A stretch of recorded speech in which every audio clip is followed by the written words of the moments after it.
தாய் தமிழ் உறவுகளுக்கு வணக்கம். சிவன் சொத்து குலம் நாசம். சிவன் சொத்து குலம் நாசம் என்ற தலைப்பில் இந்த காணொளியை காண்கிறோம். தமிழக வெற்றிக்கழக அரசு கடந்த மே மாதம் 10ஆம் தேதி பதவியேற்றது.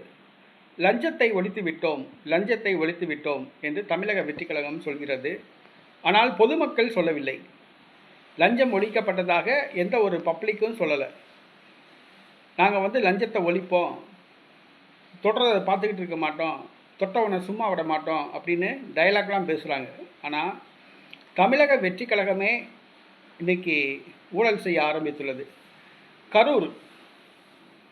கரூரில் 4 கோயில்கள், மிகப்பெரிய கோயில்கள் உள்ளன. 25,000 கோடி மதிப்பிலான பல ஏக்கர் நிலங்கள் ஆக்கிரமிக்கப்பட்டுள்ளன. இந்து சமய அறநிலையத்துறை அந்த நிலங்களை ஆக்கிரமிக்கப் போவதாக கூறியது. ஆனால் தற்பொழுது கரூரில் தேர்தல் வருவதால் யார் ஆக்கிரமிச்சிருக்காங்களோ அவங்களுக்கே பட்டா போட்டு கொடுக்குற வேலையில் இறங்கியிருக்கு. இது ரொம்ப மோசடி. கோயில் சொத்து 25,000 கோடி மதிப்பிலான கோயில் சொத்து. அந்த காலத்தில் பணக்காரவங்க கோயிலுக்கு எழுதி வச்ச நிலம். இதை கொண்டு போய் அரசியல் சுயநலத்துக்காக 25,000 கோடி மதிப்பிலான சொத்துக்களை தனியாருக்கு தாரை வார்க்கிறாங்க. அடுத்ததாக பழனியில் 100 கோடி ரூபாய் மதிப்பிலான சொத்து. அந்த சொத்தை தனியாருக்கு வெறும் 2 கோடி ரூபாய்க்கு விற்பனை செய்ததாக பட்டா பதிவு முடிச்சிருக்காங்க. இது கோயில் சொத்து. அதை புரிஞ்சுக்கணும். இன்றைக்கி தமிழக இந்து சமய அறநிலையத்துறை அமைச்சர் பார்த்தா பத்திரிகையாளர்களை சந்திக்கும் போது கோயில்கள் அப்படி இருக்குது, இப்படி இருக்குது, அதை சரி செஞ்சுட்டேன், இதை சரி செஞ்சுட்டேன் அப்படிங்கிறாரு. ஆனால் கோயில் சொத்தை மிக குறைந்த அடிமாட்டு விலைக்கு விற்கிறாங்க. இதில் கமிஷன் பல கோடி ரூபாய் கைமாறி இருக்குது. இதில் தாவேகா அமைச்சர்கள், தாவேகா பிரமுகர்களுக்கு தொடர்பு உண்டு. பழனியில் 100 கோடி ரூபாய் மதிப்பிலான இடத்தை வெறும் 2 கோடி ரூபாய்க்கு பத்திரப்பதிவு முடிச்சிருக்காங்க. ஒரு விஷயம் கேட்டுக்கணும்.